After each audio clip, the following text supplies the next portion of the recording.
Back. Like Morris. No more room in hell. The dead will walk here.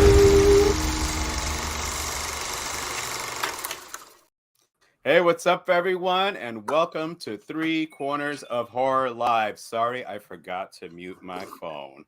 So we're off to a good start there. Anyways, so Rick will be joining us shortly. I don't know. We're doing Stephen King, and it seems like everything went wrong for us. So there must be some King curse on us right now. But hopefully we're going to prevail on that. Before we get into this discussion, let me introduce my brother, JR. This was your idea. I'm so glad you brought it up. But you ready for this discussion? Think about it. 76 years ago, who would have known that the master of horror would have been born? And still, at 76 years of age, he's still writing great books. And are the books translating well to movies? Oh, we'll talk about that. And obviously, guys, if you're joining us, we have got a new face joining us here. Welcome, Doug. Hey, guys. Thanks for having me back. My second appearance here on the show. I think I may miss the other one, right? It was the Evil Clown episode back in May. I see. Oh, that was when I was on my cruise. So, but yes. So first of all, today is Stephen King's birthday. So it was fitting that we were going to do a live stream to discuss basically his works, some not so bad, some of the ones that we like.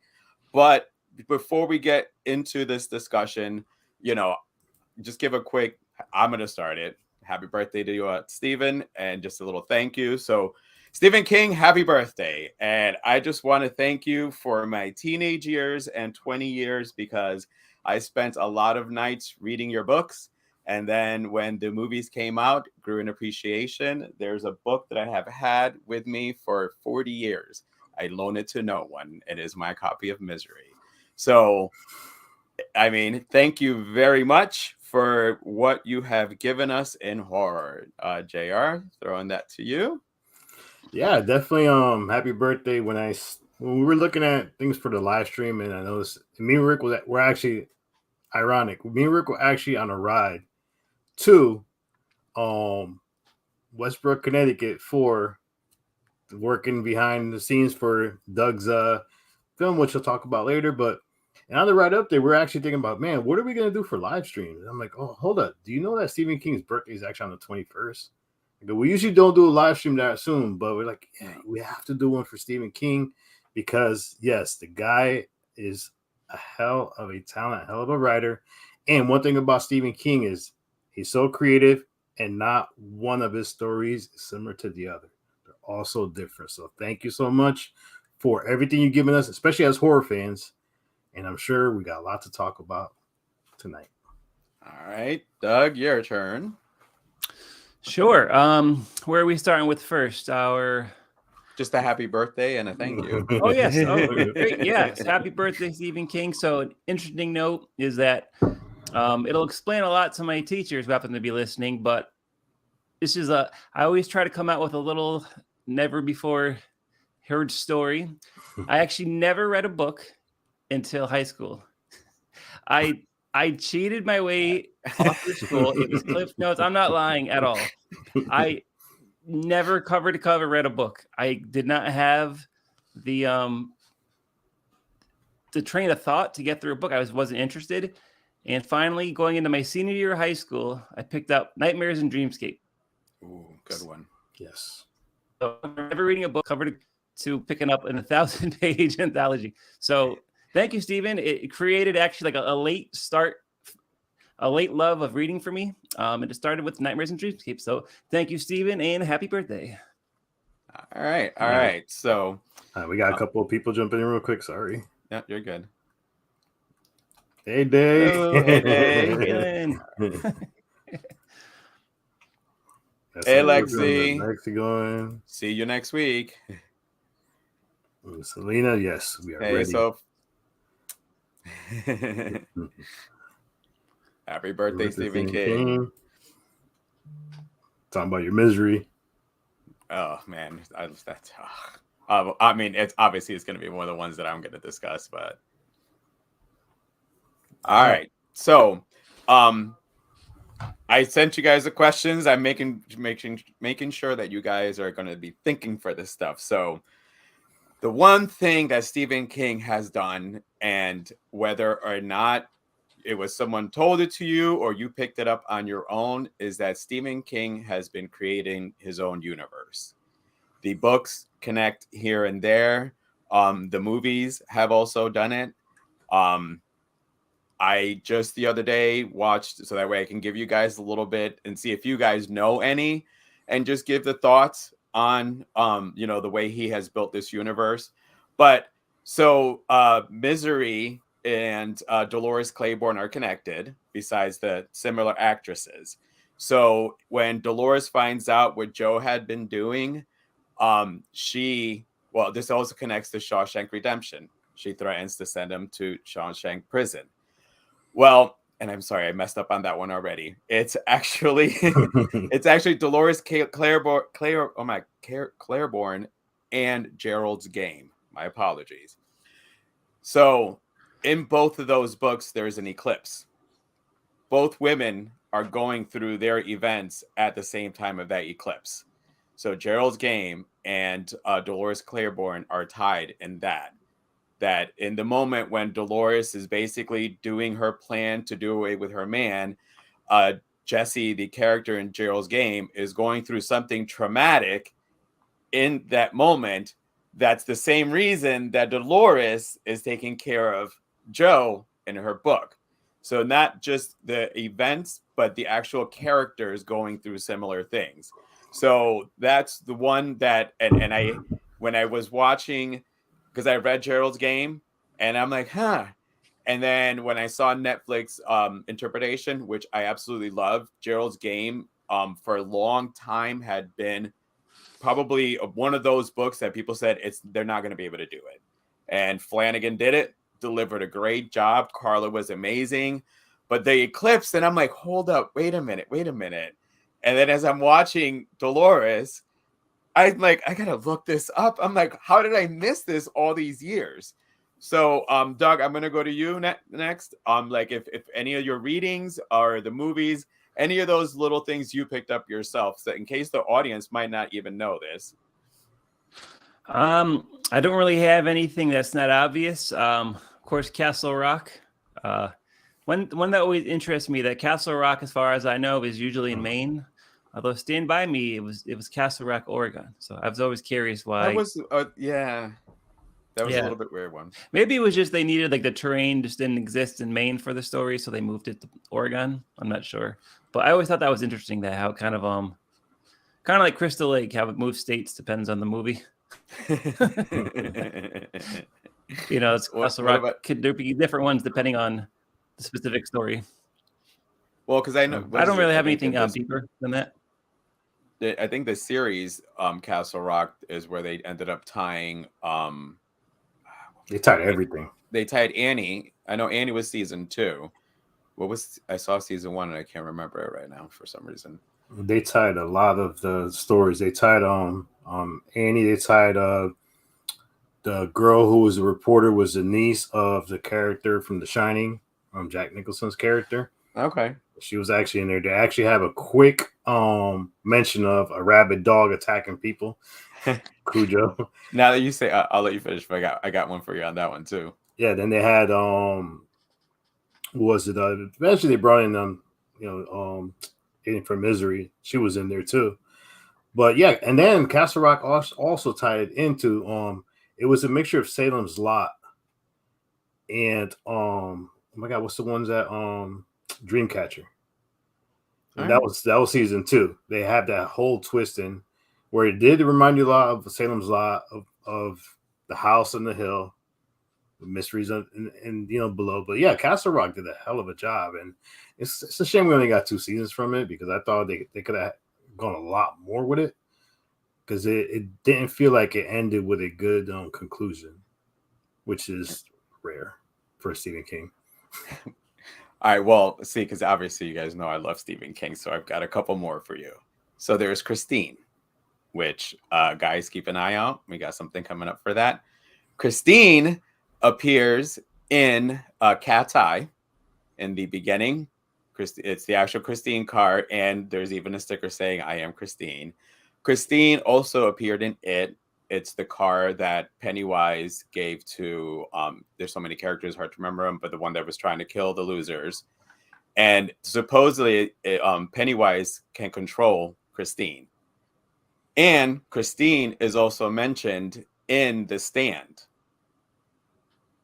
And in The Stand, they mentioned the Torrance family, Danny and his father. So, like, Steven, all these years, has just been building this universe. And now, like, when you watch the movies, you have to, like, pick up the little things that were in the books that he's been putting in there. So that's why when I watched Cat's Eye, because I hadn't seen Cat's Eye. Have you guys seen Cat's Eye? Yeah. Oh, yeah. So I'll be honest, I hadn't seen that probably in 15, 16 years. And then right in the beginning, the cat is running away from Cujo. Cujo appears in there. I'm like, wait, Cujo's in here? And as he's chasing the cat, or General, as Drew Barrymore's character calls him, when he runs across the street, they almost get hit by Christine. So I thought that was like pretty cool. But yeah, and then I want to say that also that in Misery, there's another reference, and it'll probably come to me later on. But yeah, so that's the thing that I most admire and love about Stephen King, is that he has just, both on paper and on screen, done a universe. We're used to the Marvel universe. This man has been doing it for so many years. Like, they probably took his formula to be able to come up with universes and how they all connect. So with that said, obviously, JR, you made a little comment early on about, did they always come out good? And, you know, I wanted to keep this to a little bit as Stephen King is, because Stephen has been very vocal about the movies that he has not liked. He has not minced words on any. He was not a fan of The Shining. I think I read that that's tapered down just a little bit, where he's appreciated like the cinematography, but he's been vocal about it. And if you see with other movies, if he loves a movie, that means that movie is freaking great. He hates it, you know, you're going to listen to him. But Doug, I'm going to go to you first. To your recollection, I mean, I guess there's so many of the movies that have been released, but what do you think was the worst interpretation of a Stephen King on film that you saw? Well, I'll have to preface it by saying I haven't read many of the books. I've seen pretty much all of his movies, so I can't really compare what I. No, you don't have to do. I'm sorry, you don't have to compare it. Literally, it's just the fact that they made it into a movie. Sorry. Okay. Well, okay. So the one that I watched, and I watched it recently, so there's no nostalgia for me. And you know, if I get hate, it's okay. But I was not feeling Maximum Overdrive. I watched that a couple of years ago for the first time, and I don't know, I just wasn't feeling it. I finished it. It was okay, but I think I had it built up in my head because I keep seeing people talking about it. So that's one that probably my least favorite, I'll say. All right. Gina, what do you think of Maximum Overdrive? Hold on, before I go, let me get caught up on some of these. All right. All right, no problem. Happy birthday to the king. I think that's you're talking about your depth of knowledge, Joe. I mean, listen, they had no idea what they were going to be sitting up against here. Yeah. I mean, that's why I wanted to make a little hard on them, because I am like I love Stephen King. Oh yeah, I got a whole collection. Yeah. P-Rockzilla is a huge collector, so if you ever want to see a person who collects a lot of figures, go on P-Rockzilla on YouTube. You see everything he has, and he's constantly talking about him. He's also our little brother. Cat's Eye is awesome, and I finished it up. So the cigarette, them quitting the cigarettes, the way they have to do it, like you know. You get those 4 strikes. I mean, yes, I am. You see me doing an electronic one, but like cigarettes, it's been over 10 years for me. Man, I would have been freaked out on that one. But I'm terrified of heights. So my actual favorite one was the guy that had to go around the building. was James Man. Woods, right? James Woods was the cigarette one. Okay. Robert Hayes from Airplane was the guy who had to go around the building. Dude, when he first fell off, I literally looked at Adam. I'm like, my pants would have been dirty at that point. I never liked pigeons after that movie. I hated pigeons. I didn't want to go near a pigeon. Pigeons started freaking me out. Here's another one. Carrying the shine. I mean, those are like the standard for like a lot of people, unless you watch the different stuff, or depending on what style of his writing or movie you liked. Thank you, Sally. I'm sure we'll have a discussion about this one. The second but for me, I would have to go with I would say Maximum Overdrive definitely was one of them. And it was it was one of those films that I just didn't get, And shockingly, the second one that going back, because I read an article about how Stephen King hated this movie because there's only two things about it that they reference it. They connected to the book. And it was a good movie that everybody kind of liked in a way. It was The Running Man, 1987, Arnold Schwarzenegger. That was a Stephen King book he wrote. Yep. And he hated the fact that the only things they had was a person who was forced in a dystopian society to play into the sinister game. That's it. That's all that was added in the book, from the book. That's it. So the fact he hated it surprised me because, we all like Schwarzenegger, even though all his movies were cheesy. I forgot he even did that, to tell you the truth. I always think of Schwarzenegger when I think of Running Man. I totally forgot that Stephen King wrote it. Yeah. That's what I'm saying. There's a lot out there that, people didn't realize what came from him, unless it's like true horror. Yeah. They don't realize. And I thought you guys were honestly going to say Lawnmower Man. That one was kind of up there for me. No, you know which one for me that I didn't like too much is Thinner. It's just something about Thinner. I just didn't, because I love Thinner. Thinner was awesome. Video stores and like taking whatever horror stuff they were done with. So that's awesome. I have a lot of really random stuff, as you can see back here. There's nothing wrong with that. Trust. It was just something about that. It just didn't. I didn't care for it, and unfortunately, I didn't read the book. So I'm sure the book was probably a lot better than the actual show. But yeah, wasn't a fan of that one.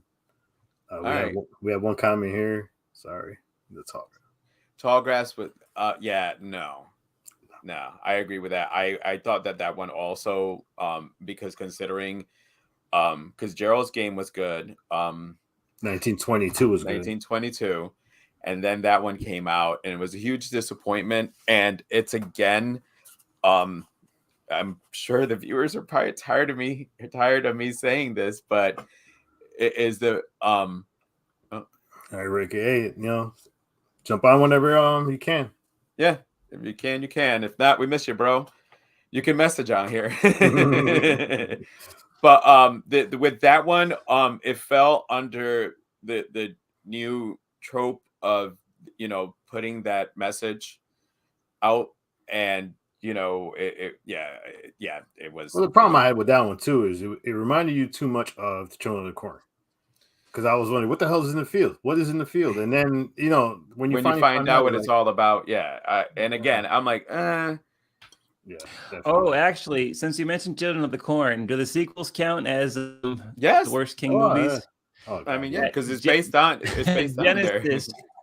Did you see the Children of the Corn Genesis? That one was it was one of those Dimension Extreme movies when they made them in like 2 weeks because they were going to lose the rights. Yeah, and they put out Genesis and they put out one of the Hellraiser sequels like within a 2-week span. So maybe that might actually beat Maximum Overdrive for my worst Stephen King movie. Well, and so mine is the newest Firestarter. Oh God, yes. Mm-hmm. And listen, the first Firestarter was not an Academy Award one, and everybody, they changed a lot of things from the book that many people weren't happy about. However, especially us who saw it when we were younger, It's one of those that it's nostalgic for us. The special effects for the fireballs and everything, those were awesome. And then they decided to remake it. And it's kind of like, it's not like they had big shoes. And we said it when we reviewed it. They didn't have big shoes to fill. So you had, and it like, how could you do it, make it even worse? Okay. I mean, I killed that movie. oh, It was just so poorly done. I mean, it was like lazy writing. I mean, you try to, and we always say this is a big thing with us, is if you're trying to remake something, try to separate it from the original. You're not looking to copy the original. You're looking to make it somewhat better with certain ties to the original. But the fact that they went completely south, I mean, if they dug a hole, they would still be digging right now, because that's how bad they decided to go in the direction of this film. Because one of the things you like about, like Joe said, the original wasn't the greatest either. no. But you liked the innocent aspect of the Drew Barrymore character. Yep. And Drew Barrymore kind of held that movie together, because you weren't used to seeing such an innocent child with the capabilities of basically being a murderer. But then when they took it in the remake, they're like, oh, we're just going to make her that she likes to kill people and she likes to play with her power. Like, come on. I hated that. I love George C. Scott in the original as well. Yes. So I felt like his character was kind of missing. Well, and I like, well, see, that was one of the negatives, because the character in the book was American Indian and George C. Scott. So that's like, as the years have gone by, I just feel it's unfortunate that people got to focus on things like that. The movie was done back then. Leave it alone. It's not like it's being, actually, people, any movie that was done back then, just leave it alone. Yeah. You know, things were different back then. So just leave your sense and sensibilities and shit out of the side and leave our movies alone. They came out at a different time. They weren't thinking about certain things then. So just leave it. I think he doesn't have much say in the movie. No, not many. No. Not many. And from what I think I understand, I think like Flanagan, a couple of people reached out to not like totally collaborate with him, but like get his like idea and hope to do something. But unfortunately, yeah, that's the problem, is that some of these movies have come out, you know, these people bought the rights. He's now got to watch his book get turned into the movie. I mean, we've got on October 6th dropping, I think it's either Peacock or Paramount. Don't quote me just yet, but JR can look it up if he wants. But Pet Sematary Origins, yes, is going to be dropping, which is the story of Judd. Was that the guy who lived? Yes. Yeah, it's Judd after he came back from the war. So it's a prequel. So, you know, David Duchovny's in it. I think he's a great actor. And there's somebody else in the cast that I like. So I'm going to watch that one. I mean, it's a Stephen King. I watch them all.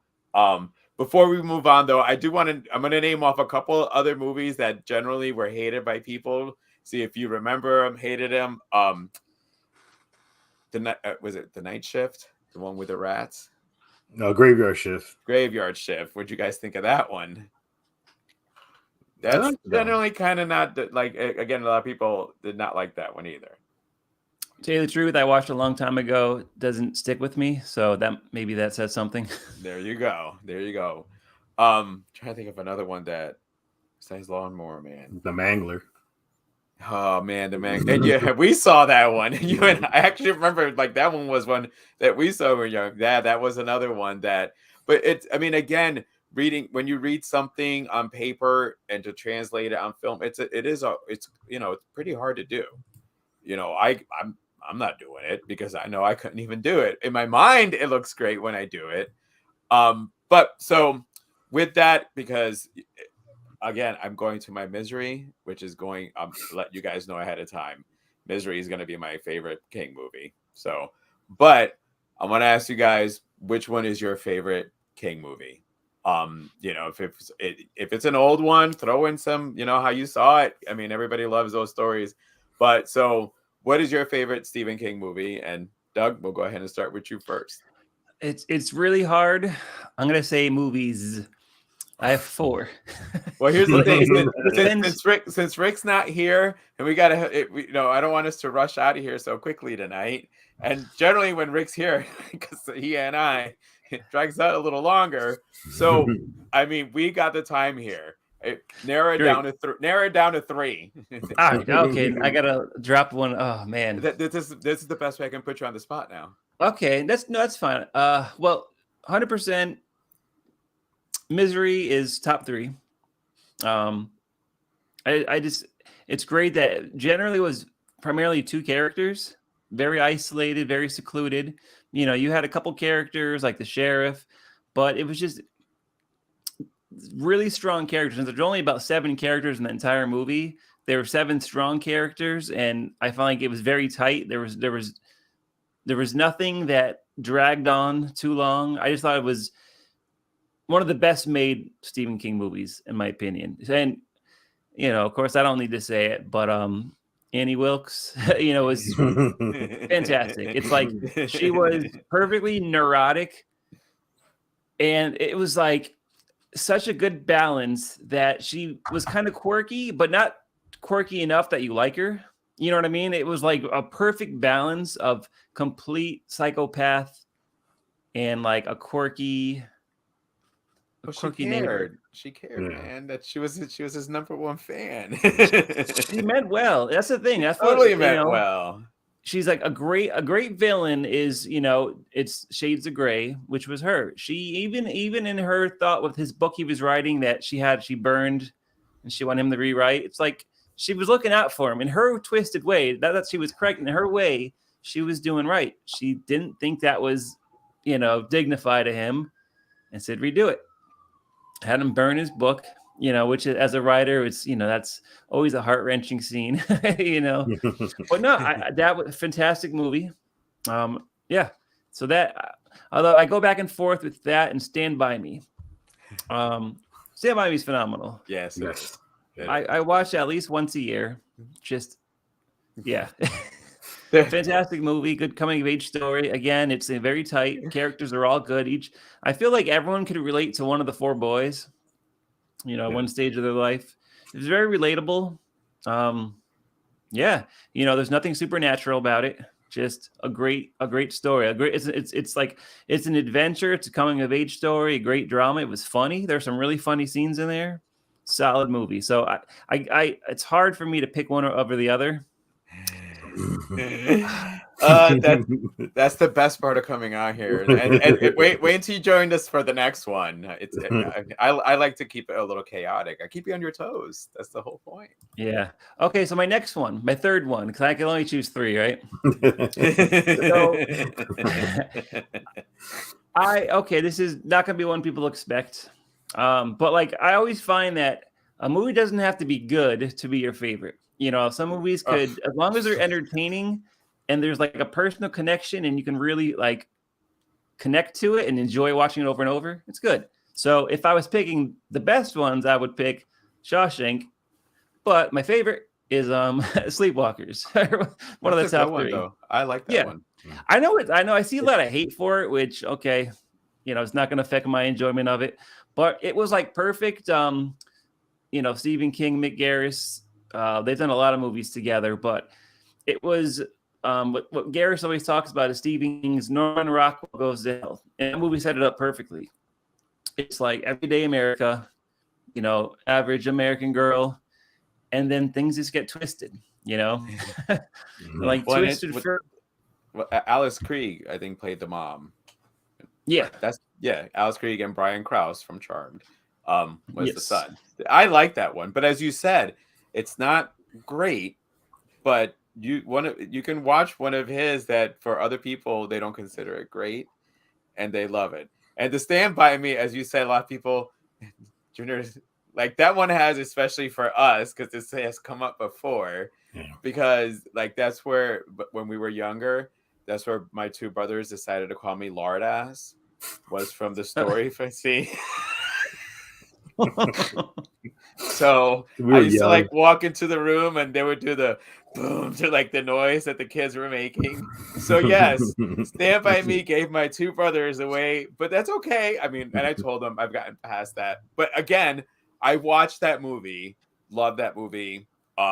It's not horror. I mean, was it River Phoenix, Jerry O'Connell, Mhm. Yeah, Will Wheaton. Corey Feldman, Will Will Wheaton. Wheaton, Yeah. Kiefer Sutherland, and one of the other boys also was somebody. But great cast. I love Will Wheaton's character. I mean, I even though I related more to Jerry O'Connell's character because that was me when I was younger. But that's another one that it's no supernatural. Shawshank. If I'm flipping channels and Shawshank is on, I'm stuck. That's a movie that either one day you want to watch it from beginning to end, or if you're flipping around, no matter what point you come in, you're gonna stop to finish that movie. I mean, so Absolutely. those are great choices. And again, it for him, and it just shows you the power of the writing, and when it is translated right, especially on film, is that we're talking about the king of horror, and two of yours were in this. Well, Misery is horror, but Shawshank is not, and Stand By Me, but it's not horror, but it just shows you the writing. So, hey, JR, now that I extended his, because I did do the one, so I'm wondering what the other ones are going to be like. What are your three, JR? Well, before I go, I'm gonna throw this comment here because I know this will be Rick's number one. And Rick, if you're able to jump on, definitely talk about this film. But Creepshow, Creepshow was one of the best anthologies of what Stephen King did. With Cat's Eyes too. Yeah, Creepshow 1 and 2. But yes, I have them both.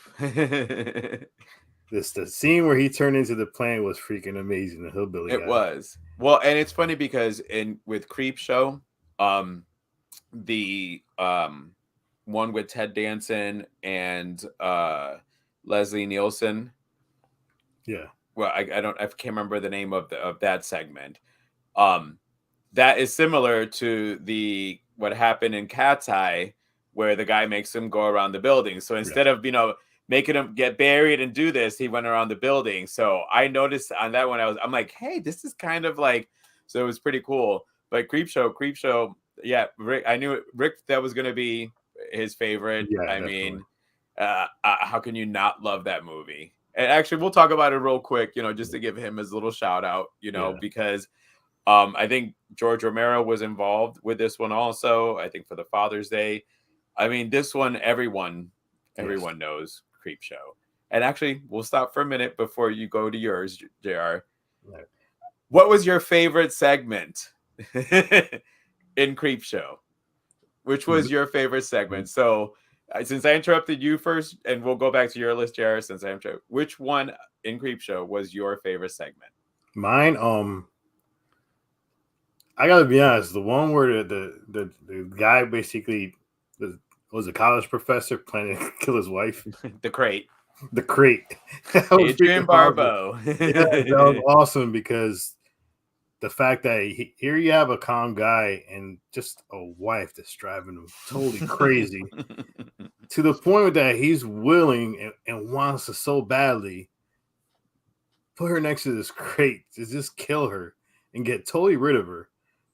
And then ends up taking the crate and dumping it into the water, and things still alive in there. But that segment was good, and yeah, I think the Ted Danson one was actually pretty good too because everybody knows Ted Danson. At this time, he was doing Cheers, so to see him in a horror movie kind of threw everybody off because he was usually doing comedy, but to see him in that, and Leslie Nielsen too. I mean, how many times did you see Leslie Nielsen in a horror movie? and the guy is so great that he could pull anything off. And the fact that he played off a good villain, who eventually karma came back around and kind of made him put his head in the water. But no, definitely those two I like the most. I don't know what everybody's gonna say, but I figured go a little bit different from the others. All right, Doug, what was yours? I actually think it was the one Leslie Nielsen, the guy buried in the sand.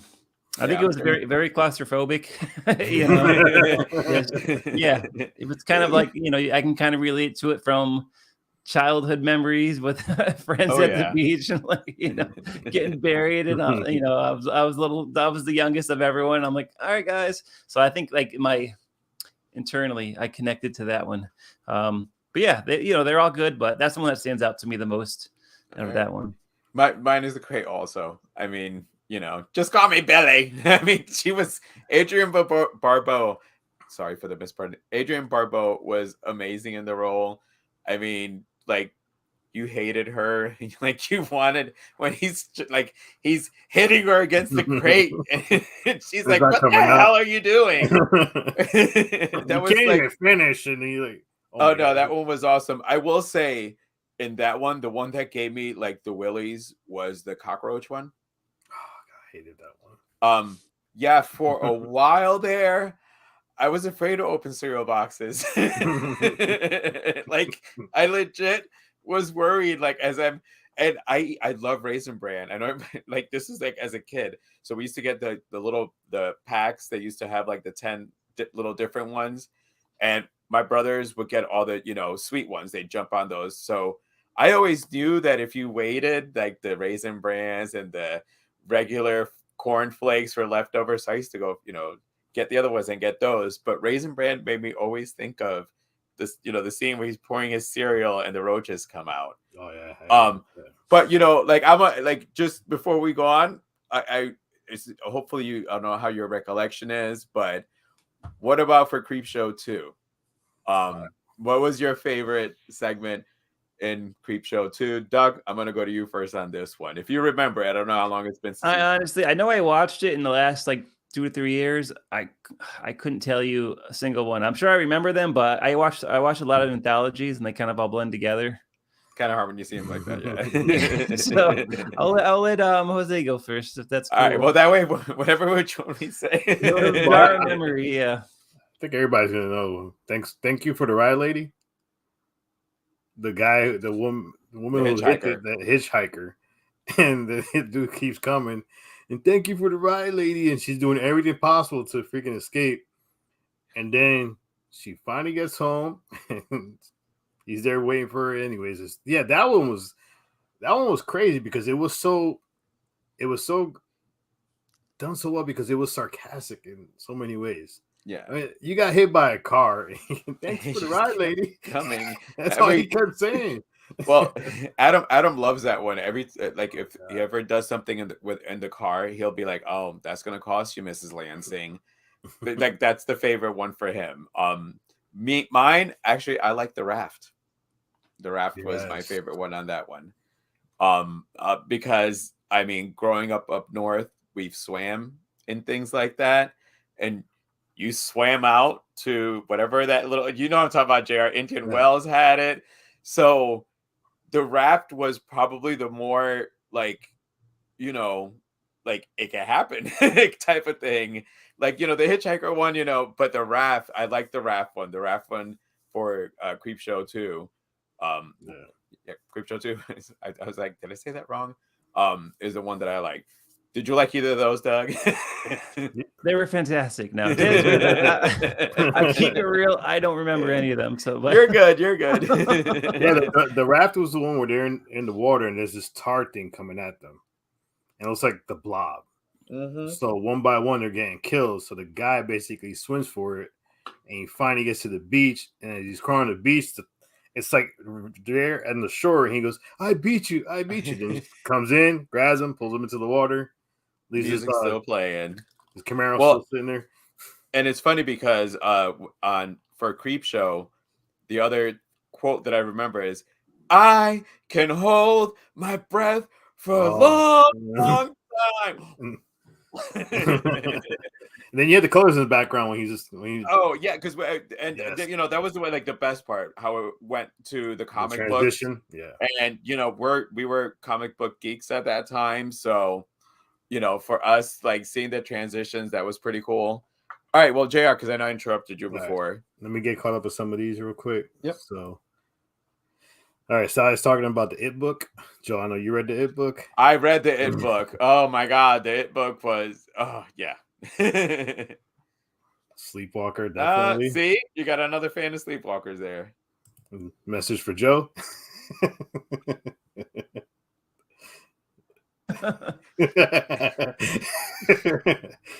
That's Adam. Yes, we are. We're going to be reviewing that soon, and we'll let you guys know what's going to drop. Pretty cool. She's talking about it. Yeah, it is a fun watch. I mean, literally. All right, look. I mean, when we did the review, I mean, I'm still a fan of the original one. I mean, I explained it that, you know, what's his name did it more with what's his name? I'm sorry. Tim Curry did it more with practical, you know, effects, makeup, whereas the Skarsgård relied too heavily on the CGI. So for me, Tim Curry's was scarier because it looked real. Yes, I mean what happened? He froze. He was frozen for a little bit there. Right. He'll probably jump back in. There we are. You're good. Sorry, I am. Yeah. You know, well, Doug, when you watch the playback, you'll see how you were frozen. Oh, great! I'm like, Molly. Molly is an amazing actress. Doug will talk about her a little later, but she's an amazing actress, and she'll be appearing on Three Corners of Horror. I'm got to book that schedule for her, but she'll be on here as well. Nice. And I guess she's talking about it and Creep Show. Or Creep Show, probably both. Yeah. All right, so my favorites, no particular order. My list is gonna be different from everybody's for sure. Secret Window with Johnny Depp. I love that movie.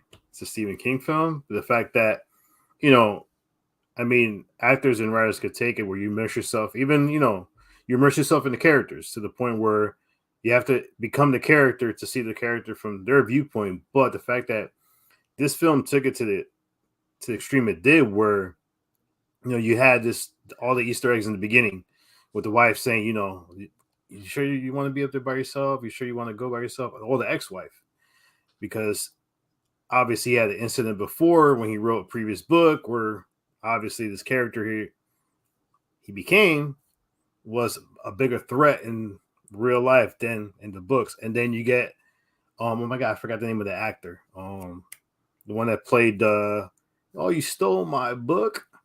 You know, this is my book. John Turturro. John Turturro. Great performance. Yeah, you stole my book.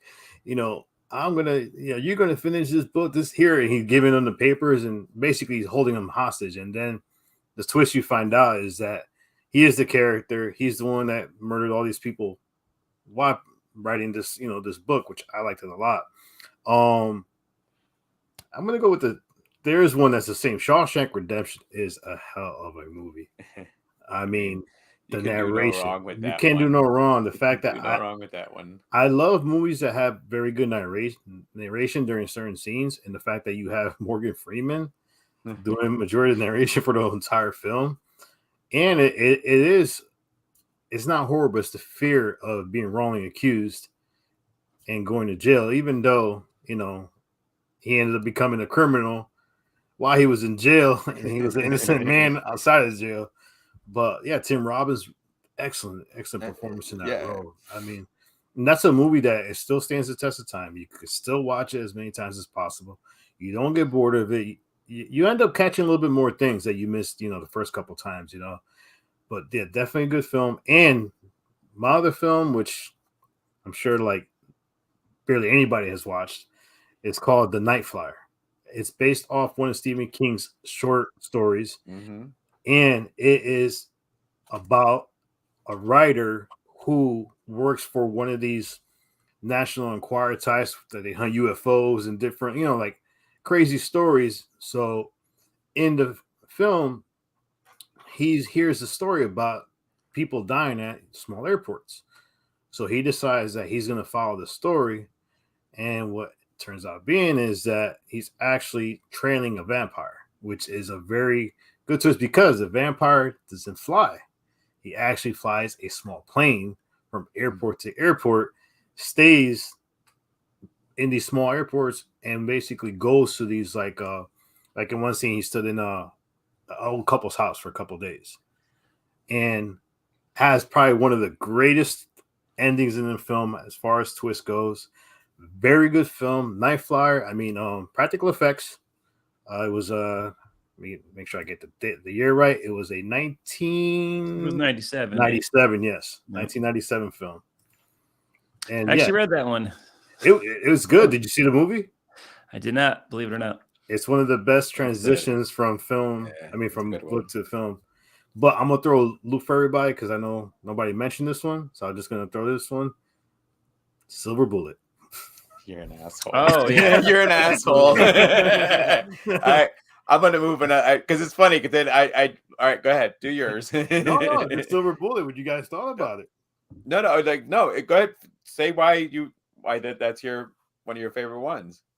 Oh, I mean, come on, man! Look at the cast, and you have this kid in a wheelchair, and you know it's somebody who's disabled who you would think cannot fend for themselves. Corey Haim, yes, and it turns into this. And who was the uncle? Gary Busey. Gary Busey. I do crazy now. Oh my god, it's so funny to watch. Yeah, no, that dude's crazy. Yeah, what's it he said? I don't buy jam. I buy peanut butter. Oh, never mind. That's gonna go sidetrack. But yeah, no, it was one of the best looking werewolves you'll see. But definitely transformation iffy. Yeah, but it was iffy. But the final look, yeah. I mean, what do you guys think about Silver Bullet? So it's funny because sorry, Doug. No, it's good. Yeah, I watched that. Yeah, Everett McGill for People Under the Stairs was the priest in that movie. Solid cast. That's another one that, like I mentioned earlier, the Norman Rockwell Goes to Hell. It starts off Anytown, USA, with average characters, and then something crazy happens, and the story takes a twist. It's like one of my favorite Stephen King stories. That's the premise. It's like, something relatable, and then something happens, and we go off in a different direction. So yeah. I watched that last night. Because I've been trying to get a couple of Stephen King movies in. So I mentioned before I'm a sleep tech, so I watch once people are like asleep. You hit a little period, so I bring my Fire Stick to work. I plug it into the TV, and I looked at my coworker. I'm like, I already told you that I do a horror. Yeah, I got to do some Stephen King movies. So I'm sitting there. I'm like, what am I? You know what? Let me do Silver Bullet. And I hadn't seen it in so long. And I'm like, holy crap, how awesome this movie was. Like, I've forgotten how good it was. But, again, it's because, granted, I think the times were before us. But still, it's nostalgic because, we're older. So it's when we were outside, played outside, things, and I ended up, like, last night going, wow. This movie is fucking awesome. Like, I'd forgotten how good of a movie it was. So I loved all the performance. And Terry, he was in Lost. He played the sheriff, but he also was the stepfather. The original, not the remake they did. But is it coming to you, Doug? No, I know the actor. Oh my God. All right, you know what? I'm grabbing the phone. I was trying to, but when I saw it, I'm like, oh my God, he's in this movie. But hold on. All right, while you're doing that, yes, Secret Window is a very good movie. One of the rare Johnny Depp films that doesn't get talked about too. 1408 in the Dead Zone. 1408. Is that the one with 1408? John Cusack? With John Cusack, yes. Yeah, that's a good one too. The Dead Zone is totally underrated, and actually, not just the movie. The series is also. I did watch the series, but the Dead Zone. It's Christopher Walken, another great performance from him. Hold on, I was trying to find the name of. That dude's so creepy. Terry O'Quinn. That's the name. That's the sheriff who the werewolf. Once because and what I loved of it is because. Like the book, it played out mystery wise because he had shot the firework in his eye. So his sister went around, looking for the one person who was missing the one eye. So I love that as I'm watching it, just the way that it was filmed and it was done, you know, her going through the town and talking to people. I'm like, man, I miss this type of storytelling and the way that the movie looks compared to what we're watching now. Like it was simple, but simple and brilliant. So I grew a huge appreciation for Silver Bullet last night, like a huge appreciation for it. And I guess because it got nostalgic, because it'd been so many years. We saw, again, most of these movies that we talk about, JR and I saw it when we were younger. Yeah. Like we saw them together. I mean, and I was the one that was going to the video store, and I was getting them, especially when we had Nelson taking me to the store, because we can get all the R-rated ones. And man, when we did a lot of VCRs and watched a lot of movies. And see, I was delaying because, Doug, I put you guys on the spot, and I also only had one plan. So my brain has been trying to rack. So you already know my number one would be Misery. If you have not read the book in a while, I suggest reading the book, because the casting was so perfect that when you reread the book, you see Kathy Bates and James Caan in the character, which, as you're reading the book, you now have, you know what the characters look like. And we all, when we read, we visualize what they're going to look like to us based on descriptions. But having two people play these two characters so perfectly, I again, can't tell you how many times I've reread that one. I contemplated trying to reread it this week. I just didn't have the time because I was going to do it before we did this. But Misery is my number one. I love Salem's Lot. Salem's Lot. The movie. It was creepy. I'm now, because of how, and we talked about it when we did the vampires, JR. Yeah. I'm hesitant now. I was anticipating the remake of it, and now I've gone into the hesitation of it because of how things have been going. So, and my other favorite one, shit, and I'm not even going to mention what the two are because that'd be cheating. I'm going to go with Carrie. Which Carrie, one? The original? The original, Carrie. Another one, I read the book, Sissy Spacek movie. It's actually come October. It's one of the movies that I make sure to watch in my horror movie library of movies that I like to see in October that are, for me, just what I like to watch come October. And Carrie's one of them. Sissy Spacek just did an amazing job. I can't remember the name of the mom right now. And it's funny because she played it so over the top, and she realized it. And I think from what I had read, she didn't think this movie was going to do as good. So it's kind of one of those hindsight. I went over the top for this role. I should have taken it a little more serious, because here we are. I mean, John Travolta, Christopher William Catt. You had other people who appeared. PJ Souls, who was in Halloween. I mean, this had from like the cast of horror people that you've seen in other movies. And so, yeah, those would be my top three, like, for sure. Those are my favorite ones. Funny thing about Carrie, I was reading in one of Stephen King's books, I think it was on writing, is he wrote Carrie because he wanted to impress a girl and show that he was a published writer. So oh, all right. Okay, I totally went the wrong way in my head. I thought it was like he wanted to show to her that he completely understood what she was going through. No, he wanted to show her that he was a professional writer, and he wrote it. And hey, I don't know if he got the girl, but hey, he got a career out of it. We actually have a question for Doug. Yeah. Oh, of course. Yeah. I watched Pet Sematary every couple of years. Yeah, it's fantastic. Great movie. What was the guy? Herman Munster. It was fantastic. Fred Wynn.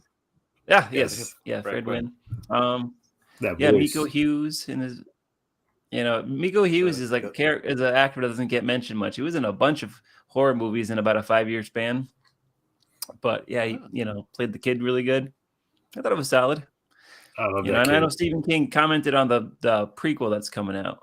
He says it was a great take, although who On the knows? character. Yeah. So Pay yeah. So attention. who You gotta knows? pay attention to what he specifically said. That is true. So yeah, I think because I love that cemetery and the little boy. I mean, especially after when he injects him. Oh, that's the and best he's like, line. no fair. You cheated. You cheated. Like, like it's as a parent, like you're like, oh no. And especially when you see it older, you're like, oh my God, I can't imagine having to do that. And he like walks away and he just stumbles and you're like, oh man. And the cat's still around somewhere.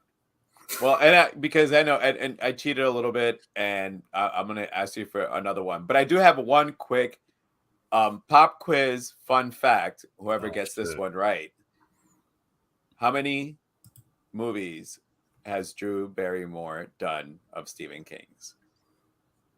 Raise your hand if you know the answer. As soon as you got it. I know Junior, you put your chin on your. You can't. Well, I know 2 off the bat. I know 2 off the bat. Yeah, I could think of the 2. I'm sure there's 5, 4, 3. Yeah, I think just. Is this Price is Right rules? We not going over. Oh, we can do that. We can do that. All right. You go first, Jose. All right. Can I get a lifeline? No, we can't call nobody. See, the only 2 I know she was in Cat's Eye. She was the girl who was getting the cat was stealing her soul and stuff. And I know she was. It wasn't the cat. It was the little troll. Oh yeah, the troll. The troll. The cat was. That's why she called for him. And then Firestarter. Doug. Well, if we are doing Price is Right rules, I'll do 3 then. I assume there's more than 2, or else you wouldn't have asked it. No, because if you would have given the same answer, it is only 2. Really? Yep. It is question. 2. However, I'm going to give it to Doug because Drew played 2 roles in Cat's Eye. She played James Wood's daughter. Oh. Who was in the was being taken care of at the I guess it was like a school, but it looked like basically where you send off your kid. And she then played it's not Charlie because Charlie. And I just watched it last night. I'm 50. It's hard to remember some of the stuff. But in the story where the troll is trying to kill her. So technically 3 roles. So Doug does get it. In a technicality, I'll take it. No, I mean, that's how I would have fought for my win. All right. So, I mean, before we go out of here, Doug, I want you to tell us a little about yourself. Like I said, I like for us to get into the discussion of the movie, and then towards the end, let's get to know a little bit about you. It's not going to be a Q&A. I'm not going to throw you with some questions like, I heard a rumor about. No, it's not like that. Uh-oh. So just go ahead and, tell us about yourself and a movie you're working on. So go ahead and tell us about this movie. Yeah. So, quick backstory. So 15 years ago, I started Scared Stiff, and it is a horror anthology series. We've released 82 short films in that period of time. Jose's worked on at least a dozen, right? Or so. Yeah. I have 4 short films in post-production, but the one I'm most excited about is my first feature called Halloween Candy, which we filmed last month here in Connecticut. Nice. Yeah. Where? Yeah. We're in Connecticut. We were in Westbrook, Connecticut. Yes. Yeah. Yeah. So it was unbelievable time. We shot the whole thing in 3 days. Hard to believe. We had the cast and crew were absolutely amazing. Molly Gazay, who commented earlier, I think she might still be watching. She was our lead actress. We had Amber Rothberg, fantastic young actress.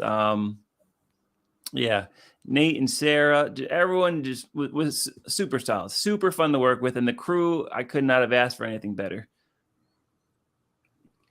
You remember Sarah, right, Joe? Yeah. I tell you, we were shooting the last. I'm just gonna drink my beer right now. Nice. We did an 18-hour day, the final day. You were there day 2, right, Jose? Yes, day 2. I believe. Yeah. So day 3, it was just like, it was such a beautiful experience that like 4 a.m. on the final day, everyone was just laughing and we couldn't even keep a straight face. It shows you like everyone had such passion for making movies and for the project. And thank you for taking a lot of pictures, Jose, because I honestly, it was a blur. There was so much to do. I didn't really have any time to really focus on any specific moment because it was always like it was concentrating, and then also in my head, the next 4 scenes we had to shoot that day, and so it was kind of a blur, an amazing blur. It was just a blur. So these pictures helped like bring it back. Okay, I do remember doing that. But yeah, the movie came out really nice. It's edited already.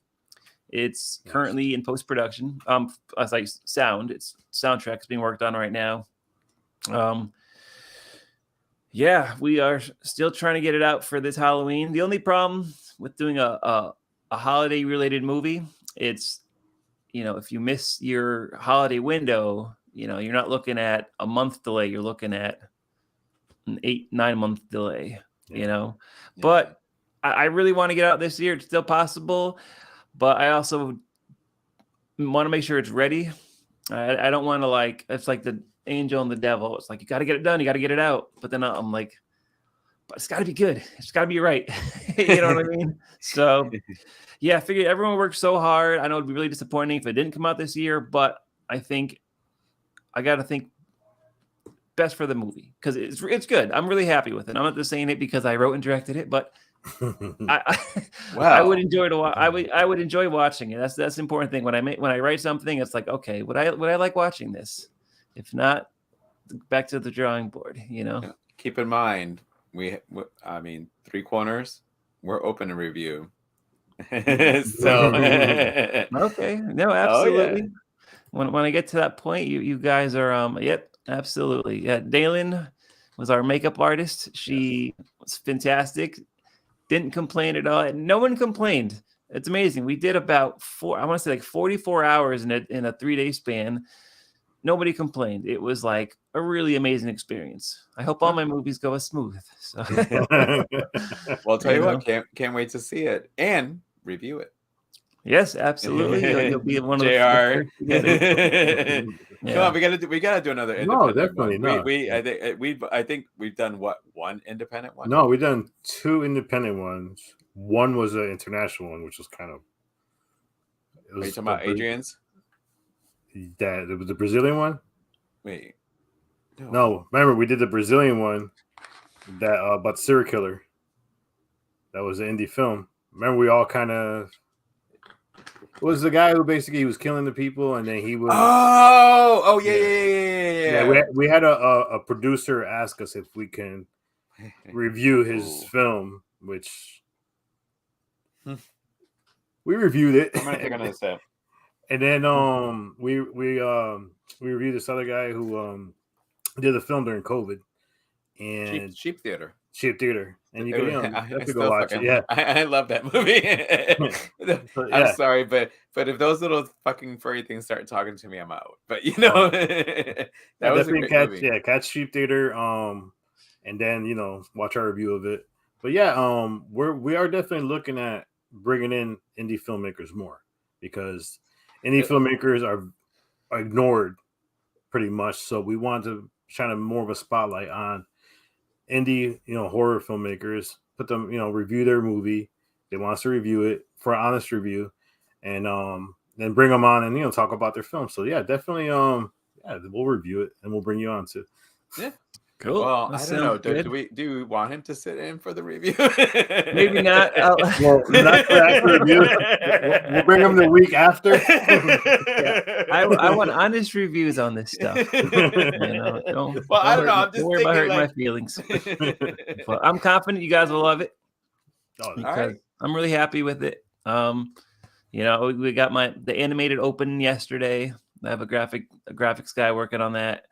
It's gonna be good. You know, I'm really trying to make this something that becomes somebody's yearly tradition. You know, like I have we watch our holiday movies every year. They become traditions. I'm really hoping maybe some people will find this, and it has enough Halloween traditions in it, and they do like the story that they'll watch it every year.